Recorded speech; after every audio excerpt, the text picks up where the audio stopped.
Welcome in on this Best of KIPS podcast for August and September 2023. My name is Tyler Valencia, and I'm the president of KIPS and Time to Train Fitness. As always, thank you for listening. Make sure you do all the podcast stuff. Subscribe on your favorite platform and make sure you leave us a review. If you miss any of this episode, you can always pick it up on our YouTube channel and make sure that you subscribe while you're there. If you are a returning listener or you're new, I'm going to be starting to do these Facebook Lives in our private Facebook group. Anybody can join it. Any Fit Bro can join it. You do have to request to join it. It's just to make sure that nobody's spamming it and we're not getting all these posts that nobody likes. It's called Fitness Builder Plus. That's the name of the group. I actually just recorded one prior to this, and I'm going to be doing them a few times a month. Really starting to talk about YouTube and hopefully help you build your channel in the health, wellness, or fitness space. For my opening topic in this episode, I'm actually going to do something different here. I'm going to talk about core training. And I say it's different, and this is a health, wellness, or fitness podcast, but I usually talk about fitness-related items. I talk about business building, talk about social media, and I'm talking about core training, which is actually one of my favorite areas of health and fitness, and it's actually the topic of my dissertation. So with core training, and one of the things that has really opened my eyes with it is the ways that you can challenge your core.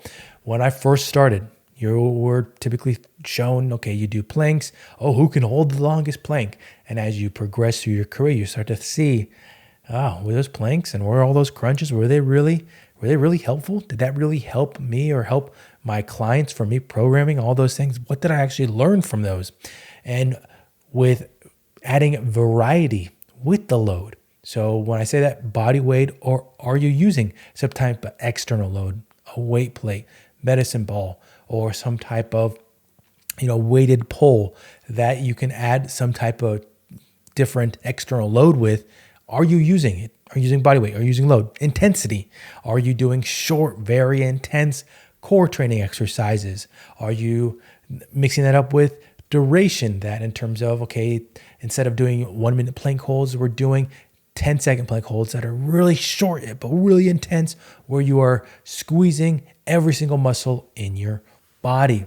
The variety, as they always joke about, variety is the spice of life. Variety is the spice of life with core training as well, not just doing crunches. And I bring that specifically to the forefront here with doing crunches, because at the same time, yes, you do typically program crunches because clients, they want it. As a fitness professional, do I think crunches can be great? Sometimes, maybe with a little bit of those added in with some other items. In a class setting, you're always going to get the people that want to do endless amounts of crunches because they think that it's going to make them slimmer, it's going to make them get six-pack abs, and we know that that's not the case. We've worked in this industry for a while. We know that those things typically don't add up to a six-pack or a slimmer waist, but we do them as a give and take, as part of our relationship with our clients, with our class participants, that we add things in that we know might not be the best, but we're going to give them all those extra items, all those different exercises that we know do benefit them at the same time. And using that approach with core training can really hopefully add that variety, add that way that you're changing things up, that challenges you to change things up. On top of this, I was pretty fortunate to find this article, this research article, that it surveyed a variety of fitness professionals that they work with sports, they were working with athletes, and their perception of core training. And my biggest takeaway was that it was all this confusion that happens with core training is due to the definition. There's no set definition for core training. It talked about, and if you have taken a lecture with me or presentation with me at any of the conferences that I've spoken at, it talked about this, and I've talked about it, that when you start off at the very beginning of core training and you find definitions, it's very small. It's, typically talking about from the waist to the rib cage, and then all of a sudden it expands and grows, and as the time progresses, that definition of the core starts to move out and out and out. And as I talk about in my core lectures at different types of fitness conferences, that I go all the way to the toes and the toes and the fingers, which is everything. And so this little opening topic is not giving you my definition, my breakdown of it, but more of how are you challenge your client's core, adding in more than what they want with their crutches, doing intense short duration. Some of the other items that were mentioned in this article were different types of farmer's carries, which can be great, different types of plank variations, or even I think adding in combo exercises. So glute bridges with your chest presses. Maybe you're doing different types of hamstring holds with your rows, things that challenge your core while performing other actions. Great ways to add in exercises that most likely your clients aren't doing, but have a huge benefit, big payoff in the end. Let's now get to the admin items here for these last 2 months, the top 10 cities of August and September 2023. Starting at the bottom, Wayland, Gloucester, not the international one, Colorado Springs, Chandler, Limassol, Adeline, Frankfurt, Phoenix, Brussels, and Ashburn. Little surprised that Columbus was not on this list, as they have typically been a big listening area for us. As I always say, thank you for listening. There's a lot of podcasting options out there. So taking the time to listen and coming back to listen to future episodes, it's much appreciated. If you ever have a topic you want explored on the podcast, send an email with the subject line podcast to info@kipsonline.org. If you're in the market for adjustable dumbbells or at-home workout equipment, check out Core Home Fitness at the link in the description. From adjustable dumbbells, multi-function benches, and all-in-one options, they got it all.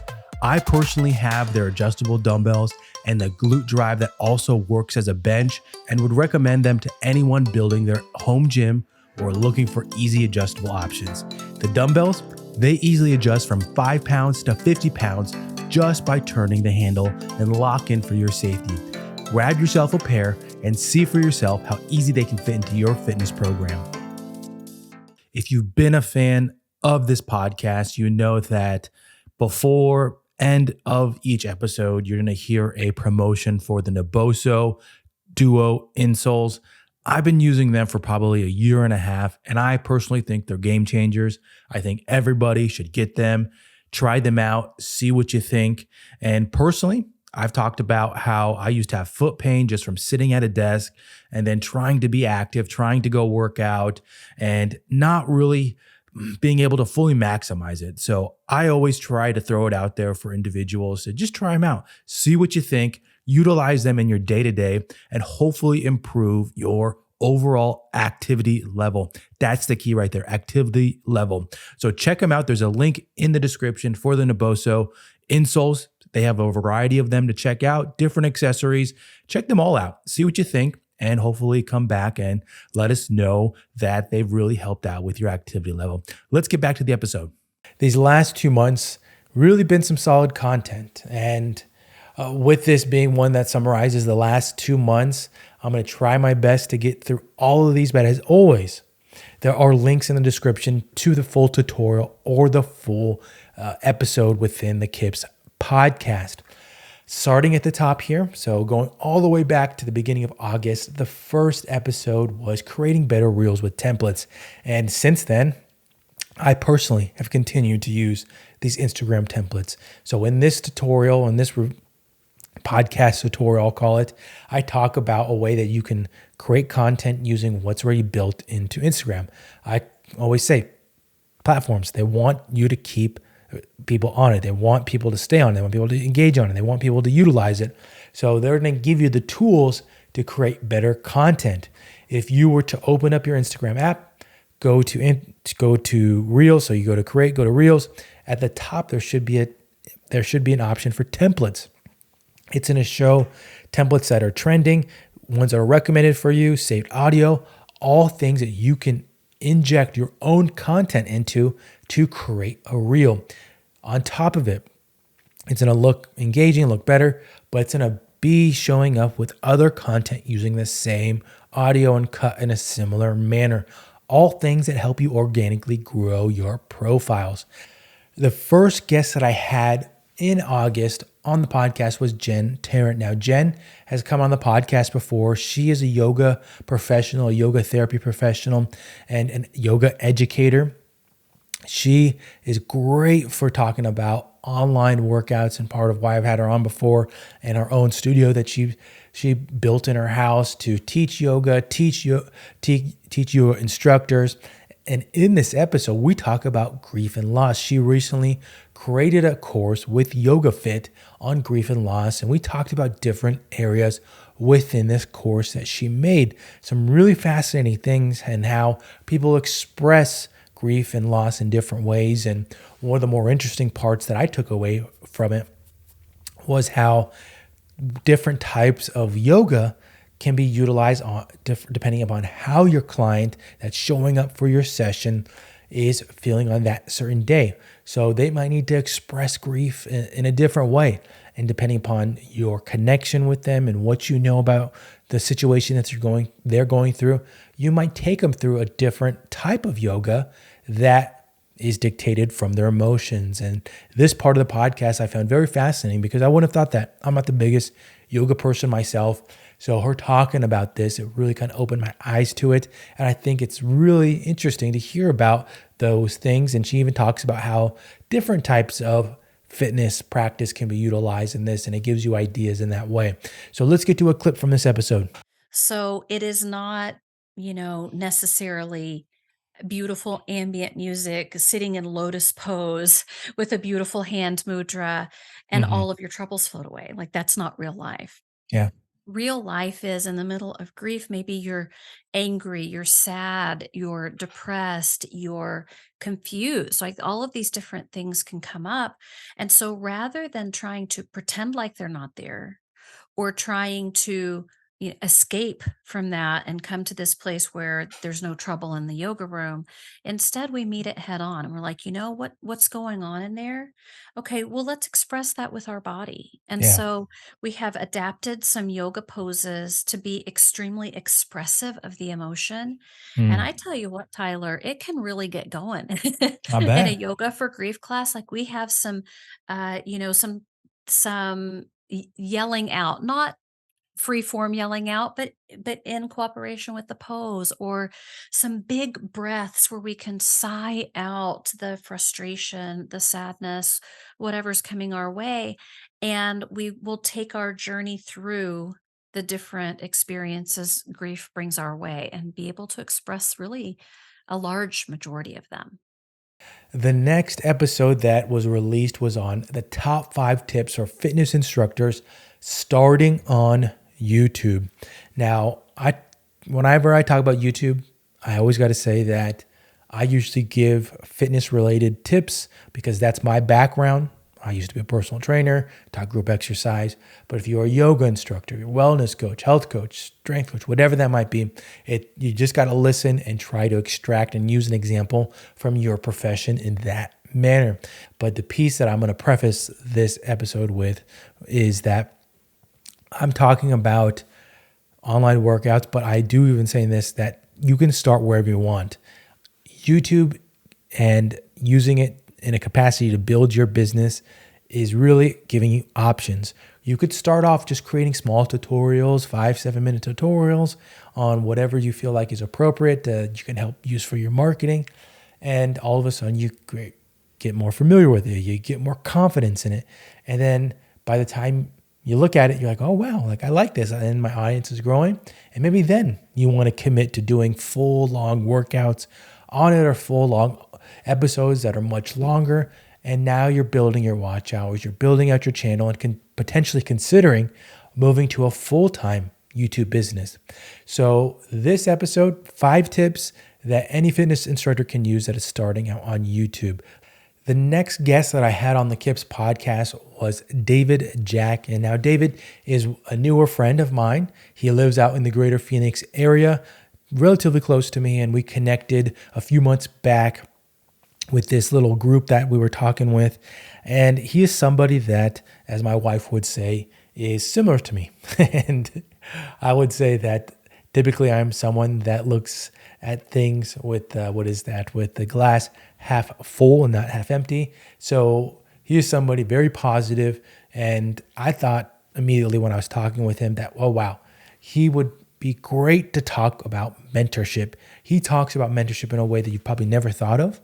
And one of the big takeaways for me in this episode was how people can mentor in different ways and you never know who's watching. He talked about how he used to watch different mentors of his.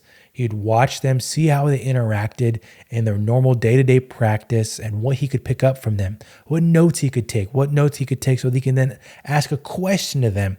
And these are things that you don't think about as being a mentor. But on the other flip side of it, if you are the mentor and you are looking for mentees, how do you act? Do you act in a way that somebody growing in the industry, starting off new, do you act in a way that they should want to follow you and take your guidance?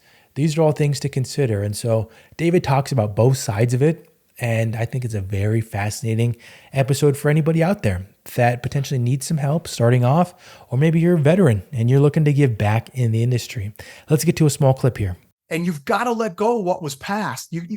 But you also get to embrace what you learned and to bring it forward. But sometimes it's really humbling when, man, your name was in a magazine, or your name is in a curriculum or in a book, or you were the speaker on a stage for a while, or you had 50 clients in every class. And all of a sudden life has just put you to a place where now I'm working with one and I'm fighting to get one to come in.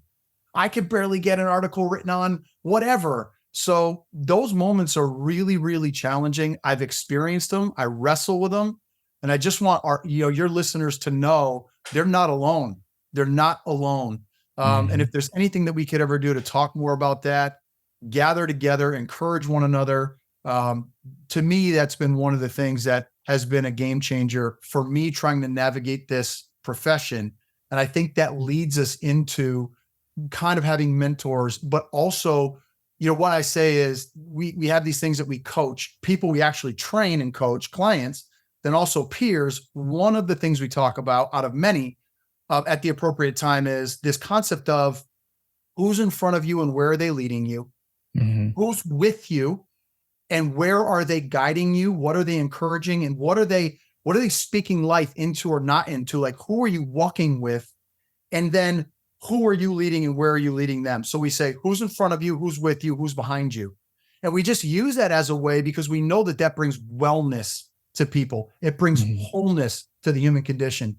And so sometimes there's moments in my life where I've said, I'm missing a mentor right now. I'm missing that piece. And I don't have to stress out over it, but I can be aware of it.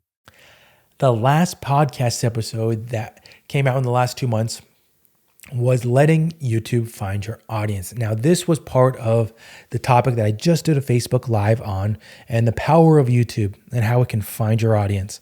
I created this episode as practice for the Facebook Live, but also to talk about how YouTube is powerful. And if you have a niche and you're thinking, oh man, nobody's going to find me. Is anybody going to find my channel? If I create content, is anybody going to watch it? YouTube will find that perfect audience. It's going to find that person that likes your content, watches it, engages, comes back for the new content, and then it's going to go out and find more people like that. And that's why if you have a class that requires a reformer, or requires a pool, requires a cycle, indoor bike, whatever that might be, YouTube is going to do that work to find it. So thinking about YouTube in general, it can be for anybody, any type of health, wellness, fitness professional. Last two things in this roundup episode, there were 2 tutorials created for YouTube, both in the business realm in terms of using Canva. So the first one was creating your own branding kit. Now, this is one of the things that as over the previous years and being an entrepreneur, I've consulted for different companies. And I've seen at different levels, companies that have their branding kits already set, and they just give you this basically access to this document, and then you know exactly what to do. On the smaller end, smaller businesses, they don't have these items. They don't have colors, fonts, color palettes, logos in different capacities that make it very easy to create content, to brand content. So in this one, I go over 2 different items of the branding kit. I don't go over the logo. I don't go over creating a logo. But if you do have a Canva account, there are different templates in there for creating logos. I have personally made logos in Canva before, and they're perfectly fine. They're not the best, but they work, and you can definitely do that inside of Canva. But I also use Adobe Color, which is a way to create your own color palette so that when you do create content, you're staying on brand, you're using the same colors across the board, and you're not looking like it's whatever color of the month is your favorite that I'm going to use, or the same thing with the font, that you have a million different fonts across the board. Those are 2 things that I see misused all the time with small businesses, and I can't tell you enough how much I think that staying on brand, creating your brand, really makes a difference and creates that type of buyer confidence. So anybody that's looking at your business, thinking about your business, or investing in your services, that they feel comfortable knowing, oh, wow, this is a professional service. The next one, which was creating a holiday post in Canva. So utilizing Canva in the same way here, that whatever holiday's coming up, at the time that I made this, I think 4th of July had just passed, and creating a holiday post is a great way to stay on brand, as I talked about before, but to use your colors and also not use the same holiday post that you're going to see 5 other people use in your same market. Create your own. And Canva has a lot of great templates that you can utilize in that capacity. So I go through step by step with using your color font, using your logos, using a template within Canva to make a holiday post, and something that you can utilize throughout the year. And I do have to mention, since I talked about Canva twice here, Canva does have a free account in order to utilize it. I do have a pro account, and I do show a little bit of the background of it and how you can utilize in that capacity. But if you want something free that helps you build quality content, Canva, that's where it's at. So before we sign off here, what's in the pipeline with KIPS? As I mentioned, there are those Facebook Lives, and there will be a link to join Fitness Builder Plus, the private members group for KIPS, where you can share maybe potential job postings, questions you have about online workouts, questions you have about business-related items that can hopefully be shared and help other professionals grow in that capacity. At the same time, there are some courses that are being revamped, things that are being done behind the scenes to hopefully continue to grow our education.